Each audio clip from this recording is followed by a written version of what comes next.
저희가 이제 오후 예배 때는 에베소서라고 하는 바울 서신을 저희가 이제 묵상하고 있는데, 늘 말씀드렸지만 바울 서신의 큰 주제는 교회입니다. 교회. 여기서 교회는 뭐 주님 사랑 교회 이런 의미가 아니라 사도신경에 기록된 공교회라는 의미예요. 그러니까 예수 그리스도를 구원자로 삼고 그분을 머리로 삼은 몸된 교회를 말합니다. 교회. 에베소 전체 6장으로 되어 있는데 주제는 교회라는 주제예요. 그리고 1장부터 3장까지는 이 그리스도의 몸된 교회가 어떻게 생성되게 되었는지를 설명합니다. 우리가 배웠던 대로 1장에서는 삼위 하나님의 역사도 이야기 드렸고, 이 모든 것을 통해서 하나님의 은혜와 영광을 찬미하게 하렴이라는 말씀을 드렸습니다. 그리고 구원받은 교회가 지극히 크신 하나님의 영광과 능력을 알게 하여 주옵소서라고 하는 바울의 첫 번째 기도도 들었어요.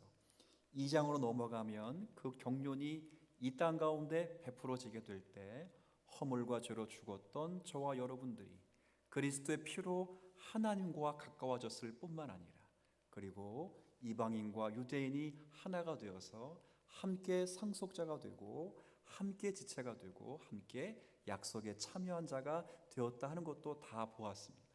오늘 이야기 주제는 뭐냐? 이 이야기는 다름이 아니라 복음의 일꾼이 경험하는 영광스럽고 역설적인 하나님의 은혜에 대해서 이야기를 하는 이야기입니다. 오늘 제가 설교 제목을 본문에 있는 표현을 그대로 적시해서 뭐라고 제가 적었냐면, 혹시 주보에 뭐라고 되어 있나요? 작은 자에게 주신 큰 은혜. 그렇죠? 여기 작다라는 말이 하나 나오고 그 다음 크다라는 말이 나와요. 작은 건 누구예요? 자기 바울이에요. 큰 건 뭐예요? 하나님의 은혜를 이야기하는 거예요. 그러니까 복음의 일꾼이 경험하는 하나님의 영광에 대해서 이야기합니다. 교회가 경험하는 하나님의 백성된 저와 여러분들이 이 세상에서 믿음과 말씀대로 살아갈 때 따라오는 수고도 많겠지만 그들이 겪게 되고 누리게 되는 그 영광스러움이 무엇인가 하는 것을 여기서 잘 보여주고 있어요. 문맥들을 좀 살피면서 제가 주의하면서 잠시 말씀 나누도록 할게요. 먼저 8절을 한번 볼 텐데 앞부분을 한번 제가 먼저 읽어드릴게요. 앞부분. 모든 성도 중에 지극히 작은 자보다 더 작은 자에게 이 은혜를 주신 것은, 자, 바울이 말합니다. 모든 성도들 중에서도 지극히 작은 자가 있다고 칩시다. 그 사람보다 더 작은 사람, 그게 누구라는 거예요? 사도라는 거예요. 잠깐 한번 주목해 보세요. 사도 바울은 사실은 그의 지혜와 지식 그리고 열심과 성취는 사실 타의 추종을 불허합니다. 아마도 많은 사도들보다 혹은 훌륭한 사도들보다도 조금 더 나은 바울, 이렇게 말해도 틀리지 않았을 것 같아요. 근데 그렇게 말하지 않죠. 다른 서신서에 보면 사도 중에 가장 작은 자, 이렇게 이야기도 하고 사도로 칭함받기도 부족한 사람, 이렇게 이야기를 하는 거예요. 근데 오늘은 사도가 아니라 성도예요. 성도. 사도는 직분과 관련된 이야기고 성도는 직분을 초월하여 모든 하나님의 백성들을 이야기하는 거예요. 그러니까 모든 백성들 가운데 가장 낮은 자가 있다 치십시다. 그 사람보다 더 낮은 사람, 그럼 누구예요? 바울이다, 이렇게 이야기를 하는 거예요. 겸손의 표현이죠. 근데 고민을 한번 해볼게요. 왜 이렇게 바울은 자신을 겸손하게 표현했을까요? 무엇 때문에 그랬을까요? 참 이게 가장 재밌는 것 같아요. 이거는 제가 사도행전을 통해서 그리고 서신서를 통해서 받는 느낌은 사도 바울이 과거를 잊지 않았기 때문에 그래요. 여러분 지금 사도행전을 매일매일 읽고 있습니다. 혹시 아세요? 오늘 원래 몇 장 읽어야 되는 건지? 네? 네, 왜 12장 읽죠? 내일은 몇 장 읽을까요? 내일 나는 읽겠다 그러시면 다 읽으실 거죠? 읽으세요. 교회가 약속한 거예요, 약속. 자, 그럴 때 사도행전을 잘 보면 바울 사도가 얼마나 이 사악한 사람이었냐면, 여러분이 아시는 대로 스데반을 죽이는 일에 굉장히 성령과 지혜가 충만하신 분이었거든요. 이 사람을 죽이는데 앞장서신 사람이 누구냐면 사울이라고 하는 사람입니다. 여러분이 성경을 유심히 잘 보면 증인들이 거짓 증인들이에요. 온 유대인의 증인들이 옷을 벗어다가 누구 앞에 벗어놓냐면 사울이라고 하는 청년 앞에 두더라, 이렇게 되어 있어요. 그러면 스데반 집사를 죽이는 일의 총책임자가 누구라는 말일까요? 사울이었다는 거예요. 사울. 예루살렘 교회의 7 집사 가운데 굉장히 믿음이 좋고 순교에 직면하게 된 이 스데반 집사를 죽이는 일에 최전방에 서 있는 사람이 사울이라고 하는 청년이었다는 거예요. 그리고 이 사람은 스데반을 죽였을 뿐만 아니라 예수 믿는 사람들, 교회를 잔멸하기 위하여 무던히 애쓴 사람이에요. 그리고 조금 더 지나고 나면 다메섹이라고 하는 예루살렘에서 250km가 되는 먼 거리에 예수 믿는 사람이 있다고 해서 그 사람들을 잡아 오려고 군대를 동원해서 갔던 거기에 우두머리가 또 누구냐면 사울이라고 하는 사람. 그러니 이 사람의 과거가 어때요? 성경은 말하기를 박해자, 비방자, 폭행자 이렇게 얘기했어요. 그리고 다른 서에는 뭐라 그러냐면 죄인 중에 내가 제일 괴수다. 괴수가 뭐죠? 괴수? 조폭? 두목이래요. 두목. 제일 악랄한 조폭들 가운데도 두목이 죄인 중에 괴수라는 거예요. 근데 곰곰이 한번 생각해 보세요. 정말 이 사울이, 그러니까 사울, 우리가 바울이라 부르지만 이 바울이 이 세상 사람들 가운데, 역대 사람들 가운데 가장 나쁜 사람이었을까요? 사실 그렇지는 않은 것 같아요. 제가 요즘 정신없어서 뉴스도 잘 못 보는데 제가 신문 지난 며칠 보다가 너무 마음이 아픈 사건을 하나 만났어요. 저는 지난번까지만 해도 광주 여고생 살해 사건으로만 알고 있었어요. 근데 지난주 이렇게 보니까 지난주는 제목이 타이틀이 바뀌었어. 장윤기 사건, 이렇게 봤어요. 혹시 뉴스에서 보셨어요? 이 장윤기가 처음에는 고등학생을 죽여놓고 우발적 사고다 이렇게 말했어요. 수사가 그렇게 진행되는 줄 알아요. 피의자가 그렇게 진술하니까 그런 식으로 우발적, 그냥 자살을 함께 하려는 멤버십 가운데 자살을 시도하다가 우발적으로 사고에 이른 것처럼 수사가 진행됐어요.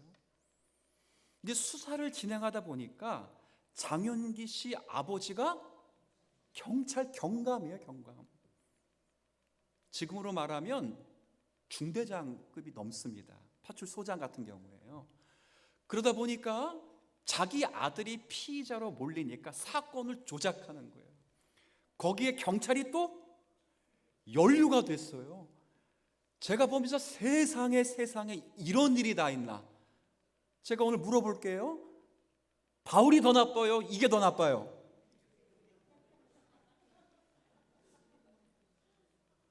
천인공노할 일이에요. 자기 딸이 지금 고등학생이 살해당했다고요.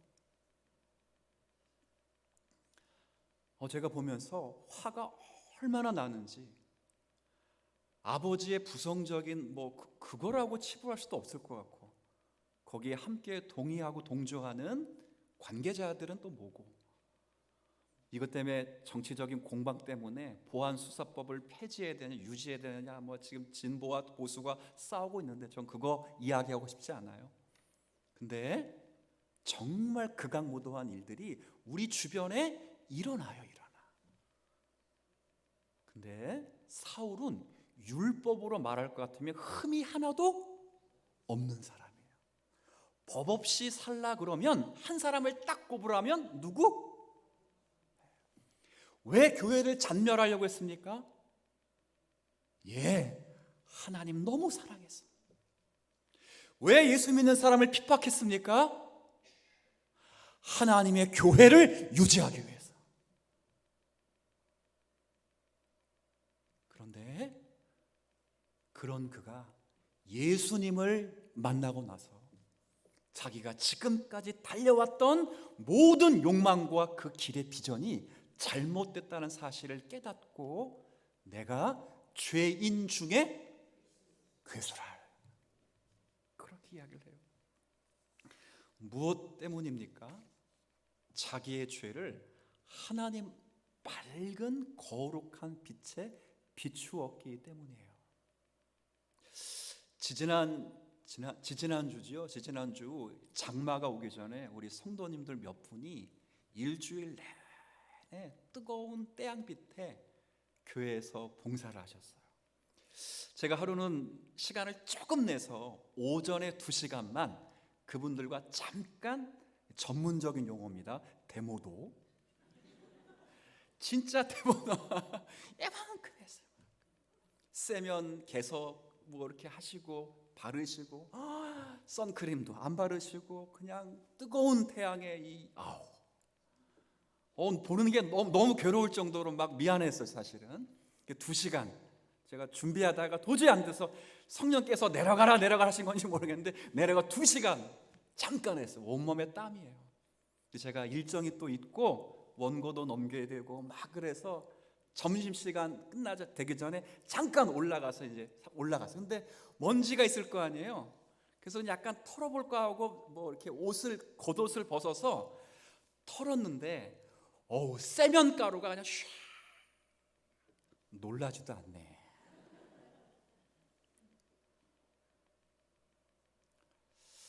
그거 맞으면서 다 하시더라고.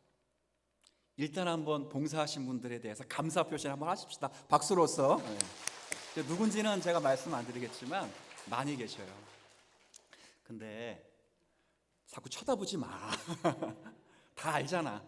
근데 제가 지금 말씀드리고 싶은 거는 이 먼지를요 그냥 털 때는 안 보이더라고. 근데 밖에서 태양빛이 환한 빛 가운데 터니까 세면 분진가루가, 물어볼게요. 햇빛 없는 곳에서 털었다면 분진가루가 그만큼 보일까요? 안 보여요. 절대 안 보였을 거예요. 실내에서 털었다면 큰 먼지는 보이지만 분진가루는 안 보여요. 근데 뜨거운 태양빛에 그걸 터니까 저도 사실은 이렇게 이제 정말 죄송합니다. 눈이 이렇게 가물가물해가지고 아내가 안경을 사줬어요. 사실은 지금도 쓰고 싶은데 너무 안 어울려요. 못생긴 얼굴이 더 못생겨져가지고 사실 설교할 때, 책 읽게만 지금 컴퓨터 할 때만 쓰고 있어요. 아내가 보고 귀엽다고는 하는데 꼭 이상하게 토토리 같이 생겨가지고 도저히 못 쓰고 다니겠어요. 그런데 햇빛에 비추니까 다 보이더라고. 여러분, 우리가 자연적인 본성과 다른 사람에 비해서 나를 보면 괜찮은 것 같아요. 사실 나 김용기보다 낫거든, 이렇게 말할 수 있어요. 맞아요? 여러분도 보시기에 저는 그렇게 보이지 않나요? 또 안 보인다 그러지 마시고, 그렇죠. 일단 드러난 것만. 그런데 하나님의 정확무호한 말씀과 그분의 찬란한 거룩하심에 비춰보니까 나도 한번 같이 해볼게요. 죄인 중에 괴수의 괴수. 여러분들 다 자기가 착한 줄 알잖아요. 어디서 깨지지요? 잘 모르시는데 결혼하면 깨집니다. 하고 놀래요. 아니, 아내 보고 놀라는 게 아니라 나에게 그런 면이 있다는 것 때문에 놀래요. 그렇지 않나요? 여러분들 점점 아내가 무서워지지 않습니까? 그렇지 않나요?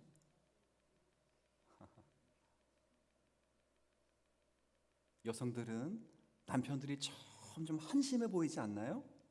그럴 수 있어요.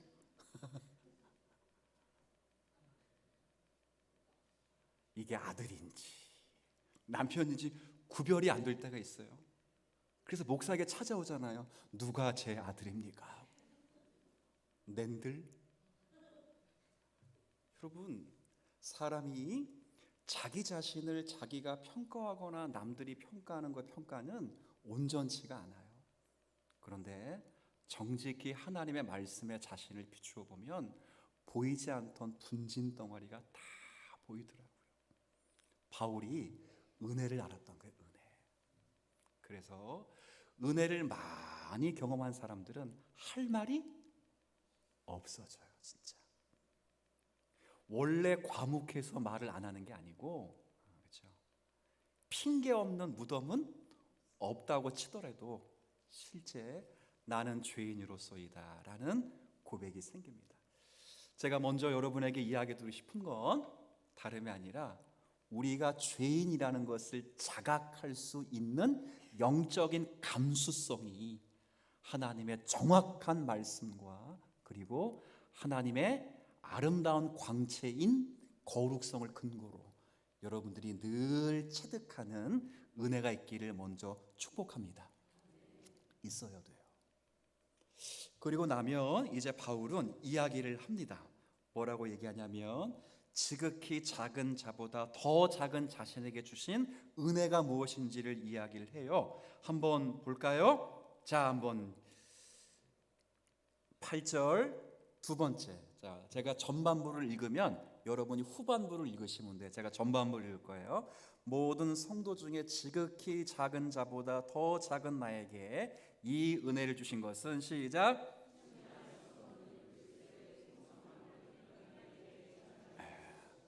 자, 한번 따라해 볼게요. 지극히 작은 자보다 더 작은 자에게 주신 은혜가 뭐냐? 두 글자밖에 안 돼요. 사명. 뭐라고요? 사명이에요. 사명. 어떤 사명이라고 되어 있어요? 측량할 수 없는 그리스도의 풍성함을 전하는 사명. 저를 한번 기준으로 해볼게요. 잠깐 저를 보세요. 또 토끼처럼 보지 마시고 한번 잠깐 보세요. 저를. 자, 저보다 더 똑똑한 사람들이 세상에 많을까요? 적을까요? 정말 많아요. 정말 많아요. 우리 교회만 보더라도 사실 그분이 목사가 되는 게 훨씬 좋겠다라고 하는 학력을 가지신 분도 계세요. 그리고 그분이 목사가 되는 게 더 좋겠다라는 성품을 갖고 계신 분도 계세요. 그리고 저는 말을 잘 못하는데 정말 달변가들이 있어요. 달변가. 그렇죠? 정말 말을 잘하는 사람, 조리 있게 재미있게 논리적으로 말을 탁월하게 잘하는 사람이 있어요. 아, 그런 사람이 목사가 되면 참 잘하겠다 그런 생각이 들어요. 근데 저는 이 세 가지가 전부 아니야. 근데 제가 지금 여러분들에게 뭘 이야기하냐면 그리스도의 풍성하신 은혜를 제가 소개하고 있다는 거예요. 이게 무슨 말이냐면 하나님은 자격 없는 우리지만 언제나 자격 없는 우리에게 우리가 감당할 수도 우리가 형용할 수도 없는 큰 은혜를 전할 수 있도록 은혜를 주신다는 거예요. 그게 두 글자로 뭐라고요? 사명이에요. 사명. 무슨 사명을 받았죠? 저는 목사이기도 하고 아버지이기도 하고 남편이기도 하고 선생이기도 하고 사회의 시민이기도 해요. 내가 만나고 관계하는 모든 사람들에게 어쨌든 간에 하나님이 그리스도 예수 안에 주신 놀라운 사랑과 은혜를 전할 수 있는 기회를 제공해 주셨어요. 여러분도 마찬가지 아닙니까? 저는 우리 교회의 직업군 가운데 참 의미 있고 아주 장려하고 싶은 직업이 뭐냐면 요양 보호하시는 보호사분들이 있어요. 참, 제가 왜 그걸 참 이렇게 좋아하게 생각하냐면 들어보세요. 혹시 오해하진 마시고, 잘 섬기는 게 최선의 의미지만 가끔 보면 그분이 도움을 베풀 때 도움을 받는 사람이 찰나에 돌아가시기 직전에 요양보호사가 뭘 전할 수 있는 기회가 생기냐면 뭐예요? 복음을 전할 수 있는 기회가 있어요. 저도 그래서 몇 번 찾아가서 복음을 전한 적이 있습니다. 참 영광스럽더라고요. 영광스러워요.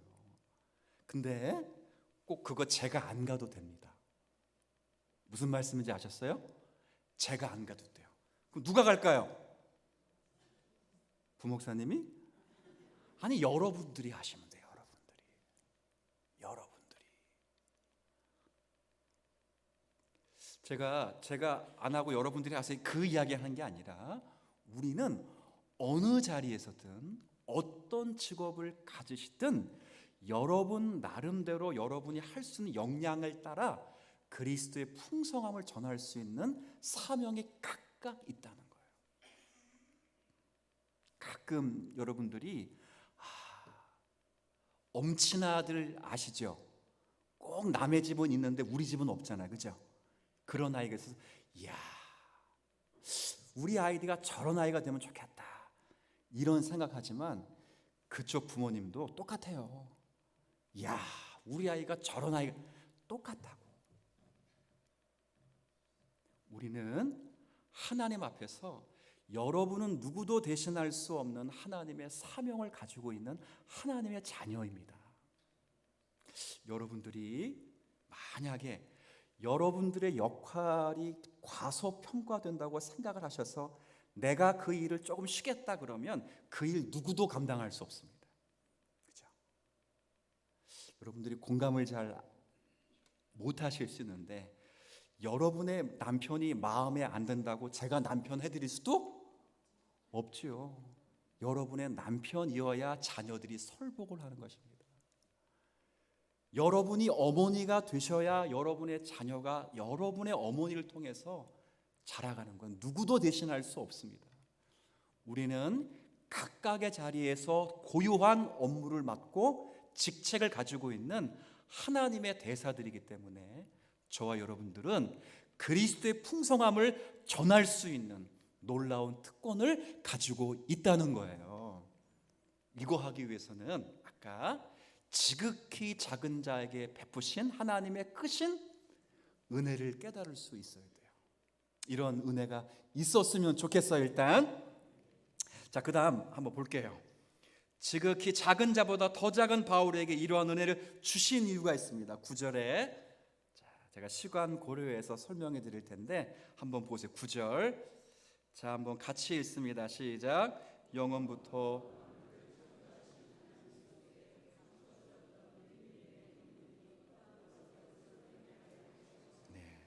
우리 지난 시간에 비밀이 뭔지를 봤어요.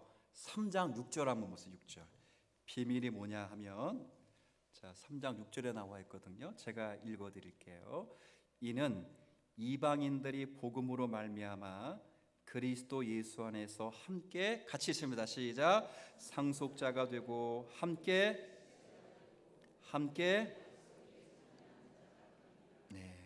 비밀의 경륜이라고 하는 것은 하나님께서 유대인과 이방인과 함께 교회를 이루어서 하나님의 백성이 되고 하나님의 복을 누리도록 하는 하나님의 계획을 두 글자로 예전에 구약 시대에는 뭐라고 불렀다고요?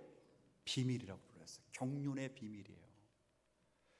그때는 구약 교회는 유형적이고 물리적인 형태로 있어야 돼요. 하나님의 나라를 잘 표현하기 때문에 국가 자체가 하나님의 나라였습니다. 나라를 구성하는 3요소가 있어야 되기 때문에 하나님이 진짜 실제로 땅을 허락해 주셨고 그 땅에 속해 있는 백성, 국민들을 만들어 주셨고요. 그 국민이 그 땅에서 주권을 가지고 살아갈 수 있도록 율법이라고 하는 법을 주셨어요. 그래서 하나님의 나라를 성장시키며 살아갈 수 있는 특권을 유대 이스라엘에게 그렇게 문자적으로 주신 거예요. 그런데 예수님이 십자가에서 모든 죄속을 담당하시고 이제 부활 승천하신 후에 성령을 보내주시면 율법이 아닌 성령의 은혜로 말미암아 우리 마음에 새겨진 율법의 은혜 안에서 우리 모두는 다 하나님의 나라, 영적 이스라엘이 되어버렸습니다. 그래서 우리는 이제 영적 이스라엘이 되었기 때문에 우리 모두는 다 하나가 되어서 하나님을 찬미하고 예배할 수 있는 은혜를 누린 거예요. 그걸 찬양하는 겁니다. 왜 사명을 주셨는가? 왜 지극히 작은 자에게 은혜를 주셨는가? 그럴 때 사도 바울에게 주신 사명을 따라 많은 사람들에게, 이방인들에게 생명의 복음을 증거하여 영적 이스라엘 교회를 이루도록 하나님이 그를 부르셨다라고 말씀하시는 거예요. 우리도 같습니다. 저와 여러분들이 이 세상에서 살아가면서 많은 고초와 어려움이 있을지라도 절대로 좌절하고 우리가 낙심하지 말아야 될 것은 우리가 살아가는 삶의 모든 삶의 자리가 다 하나님의 경륜에, 또 한번 따라해 볼게요, 비밀을 이루어가는 것밖에 안 돼요. 성경에 그래서 하나님의 지혜와 지식에 부요함이요 하나님을 찬미합니다 라고 이야기했던 것이 바로 그 부분입니다. 그래서 하나만 더 읽고 제가 좀 정리할게요. 자, 10절 한번 볼게요. 10절. 자, 참 재미있는 표현인데, 자, 여러분 한번 읽어 주시면 좋겠어요. 시작.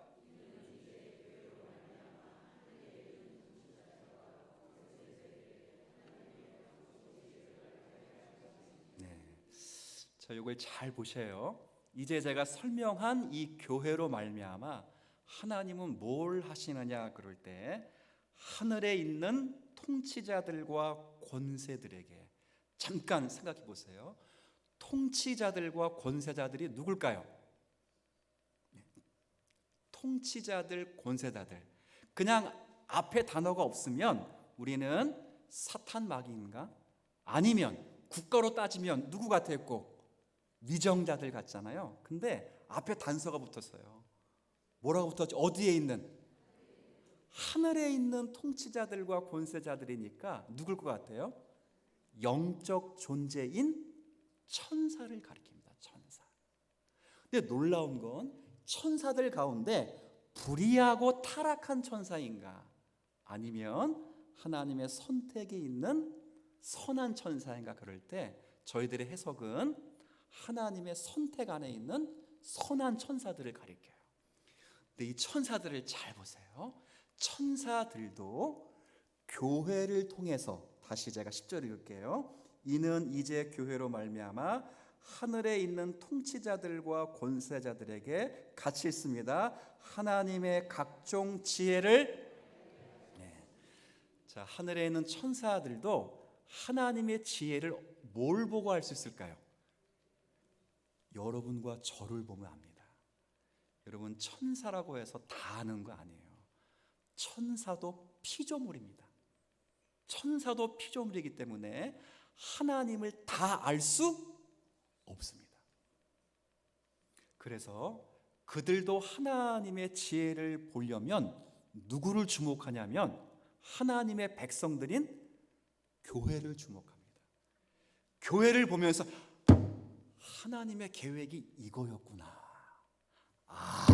그래서 하나님이 천사 중에 수장인 그 천사를 타락하는 걸 허용하셨구나.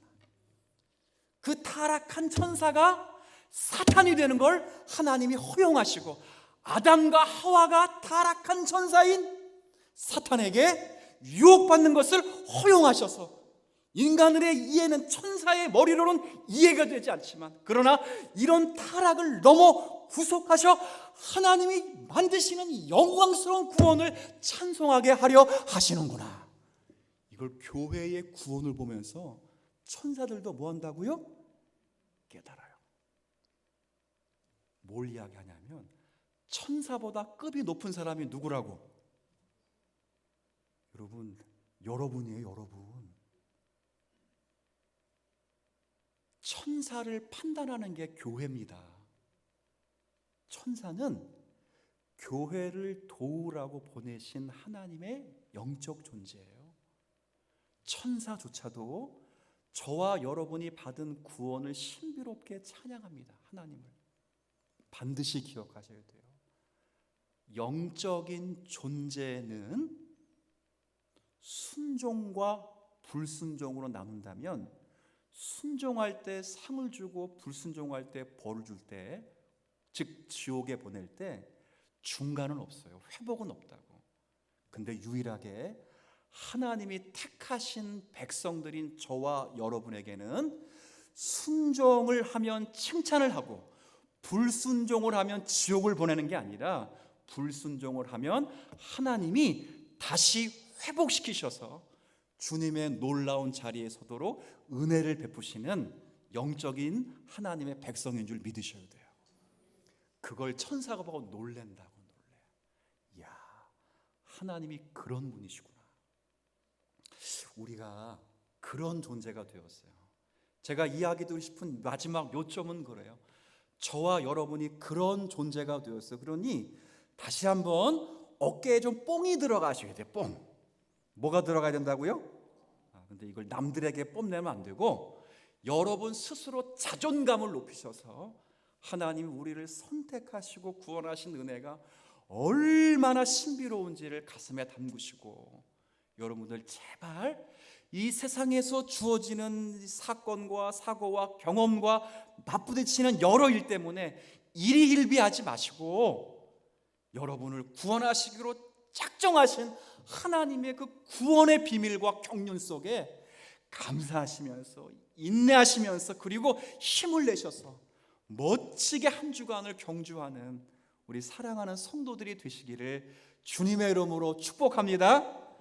그렇게 사시다가 다음 주에 만나십시다.